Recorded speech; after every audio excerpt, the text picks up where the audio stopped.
Let me tell you about my day so far. Coffee in Paris, surfed the Maldives, took a little nap on Mount Kilimanjaro. Oh yeah, and I got digits from this Polish chick in Rio.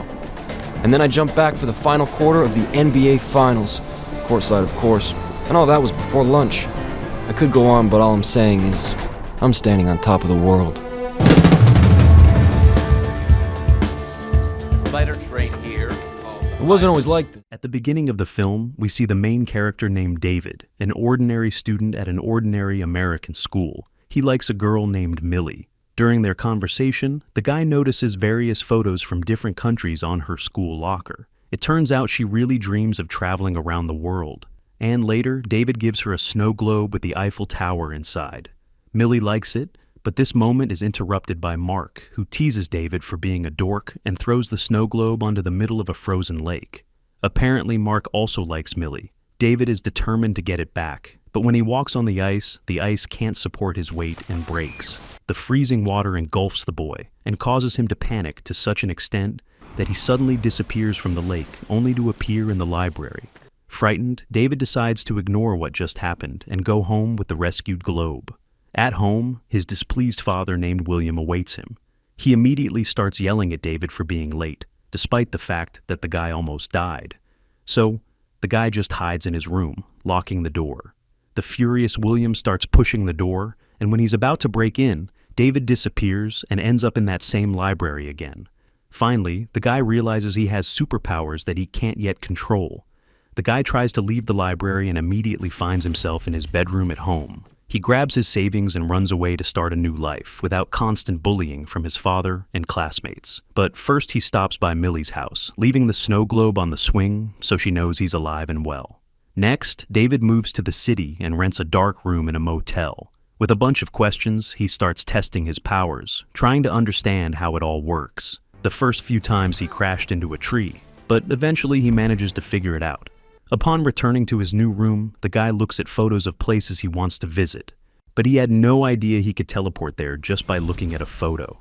His first visit is to the Empire State Building, where David has warm memories of his life with his mom. When he feels ready, David visits a bank to get an idea of what it looks like inside.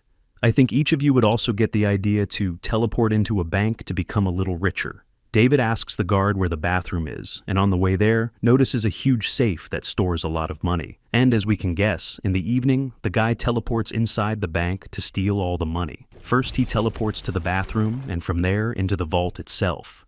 Before his eyes is a pile of cash, and he realizes he needs a bigger bag.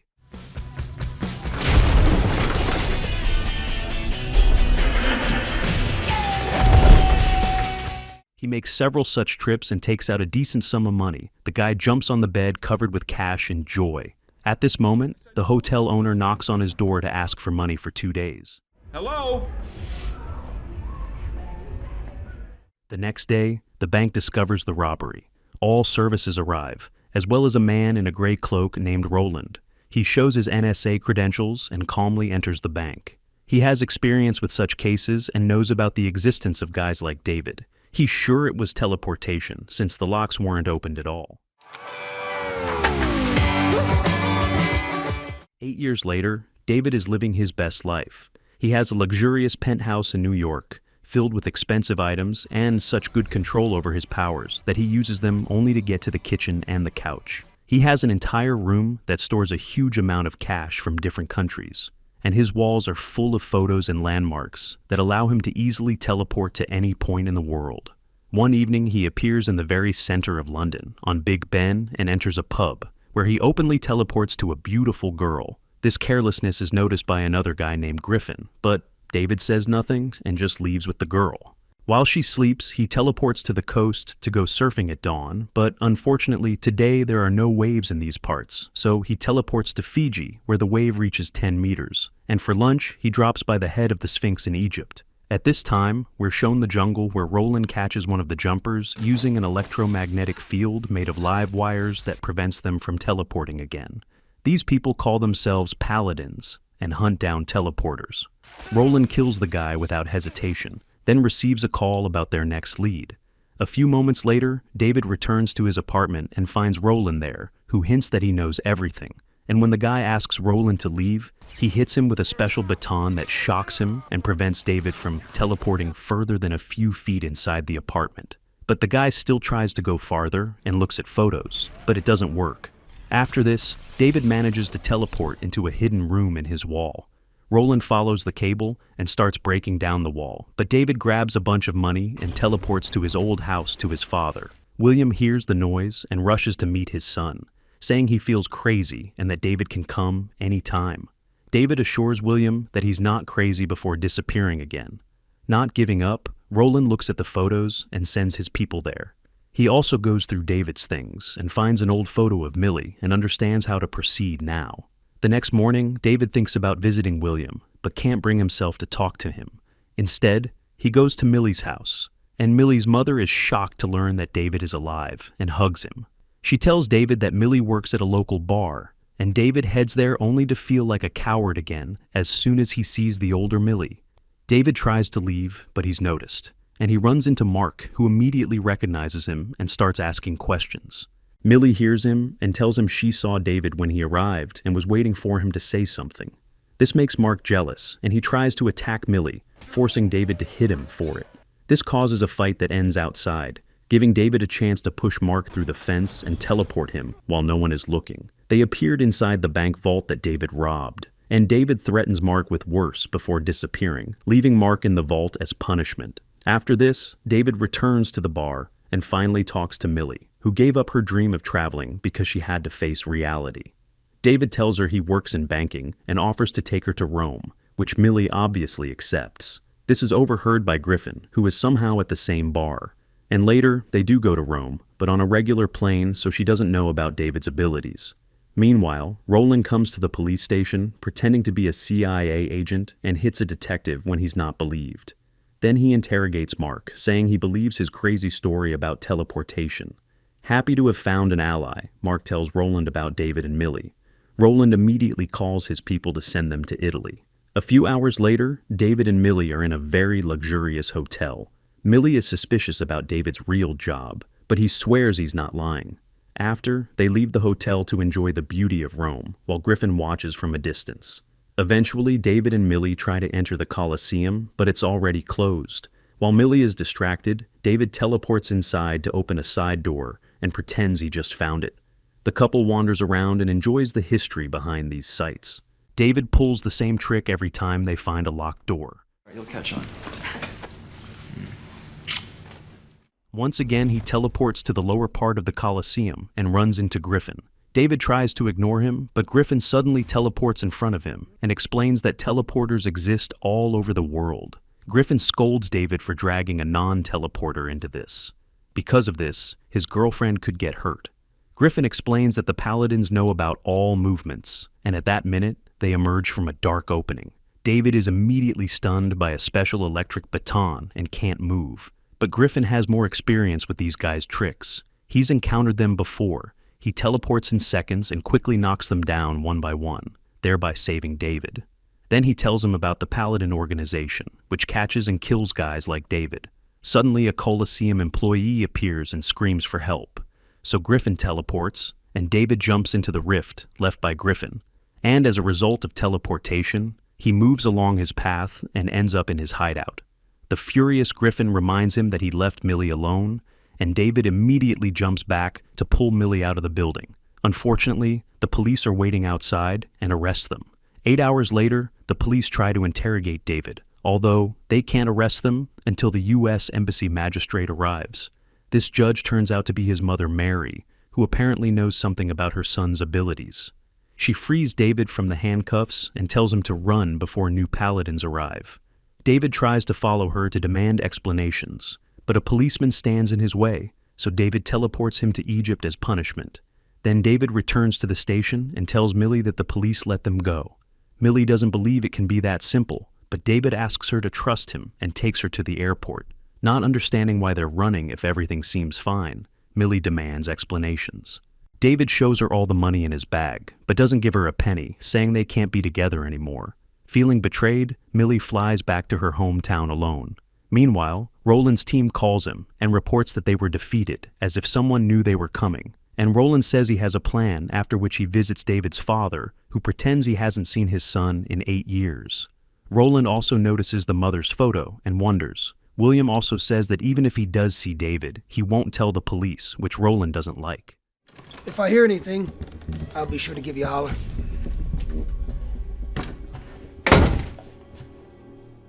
A few moments later, David appears in Griffin's hideout and learns that Griffin tracks down paladins to kill them. It turns out the paladins have been doing this for centuries, and they're responsible for things like the Inquisition. Griffin notes that if they can't catch a teleporter, they'll attack his loved ones, which makes David worry. He realizes Millie is safe now because she has a long flight ahead. So David teleports to his old house and is shocked to see William dead on the floor. Grief doesn't allow David to think clearly, and he teleports straight to the hospital in front of everyone. William is hospitalized, but the doctors can't do anything to save him. Enraged, David decides to teleport to Mark's cell and immediately starts threatening him until he admits that it was he who told Roland everything about their hometown, including David's feelings for Millie. David realizes he must catch Roland before Millie lands in the U.S. He teleports to Griffin's hideout to try to steal his information about the paladins. Griffin doesn't let him, explaining that, unlike the minions, Roland is too dangerous. This makes David think they should team up to defeat him, but Griffin refuses, saying he prefers to work alone. Then Griffin teleports to Tokyo, and David follows his trail, continuing to bother him. Griffin prefers to steal a car for fun and brings David along, showing him how he can make a car teleport along the road. David has never jumped with something so big, and Griffin admits he once knew a guy who tried to teleport an entire building but died in the process. After David asks for the millionth time, Griffin agrees to team up if only David will stop bothering him. After this, the two of them teleport to the airport, but it's too late. Millie has already landed and left. David goes to the bar to ask about her, and the waitress tells him that Roland also asked about Millie. Then David teleports to Millie's apartment and is relieved to find that she's okay. Millie doesn't want to see him, but David hears the paladins approaching, so he starts confessing everything, teleporting to grab the snow globe from the shelf to prove it to her. This scares Millie, and she tries to run away, so David has no choice but to grab her and take her to Griffin's hideout. This enrages Griffin because he knows the paladins have a machine that allows them to open wormholes left by teleporters, just like David moved following Griffin.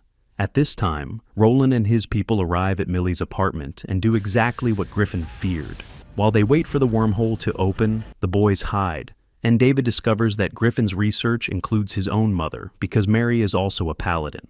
At this moment, Roland arrives and captures David. When he's about to kill him, Griffin intervenes with a flamethrower and starts fighting Roland. To counter Roland's use of technology, Griffin teleports to the city to grab a bus to drop it on him. Unfortunately, Roland is fine, so Griffin uses the flamethrower again to push him back into the wormhole. Then he follows him to continue the fight in Millie's apartment. Meanwhile, Millie cuts the wires to save David and makes him promise he'll leave her alone after he takes her home. David agrees, but also admits she's been his childhood love. This moment is interrupted by Griffin, who returns with the Paladin's machine, thinking they won't be tracked anymore. However, Roland uses the wormhole from Griffin's jump to launch a hook that grabs Millie and delivers her to the apartment.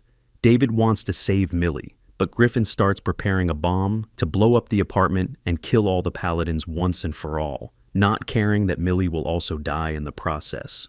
Not wanting to lose Millie, David grabs the bomb and throws it into the Colosseum. Griffin immediately follows him, and the two start fighting over the detonator, teleporting all over the world. Eventually, they reach the top of the Empire State Building, and David throws the detonator away, and they'll have to jump for it.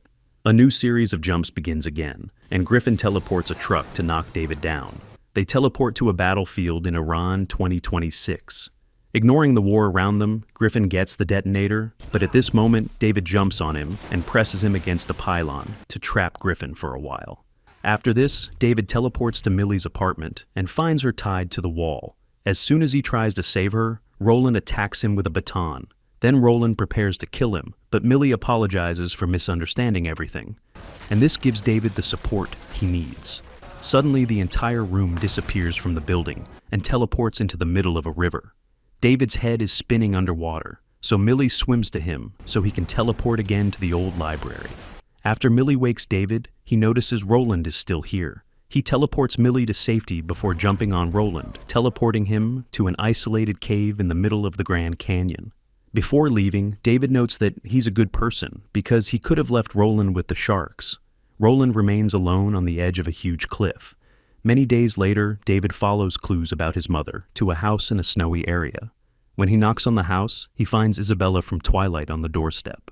He realizes Mary has a new life here with a daughter, and Mary admits she left him because she knew about his powers.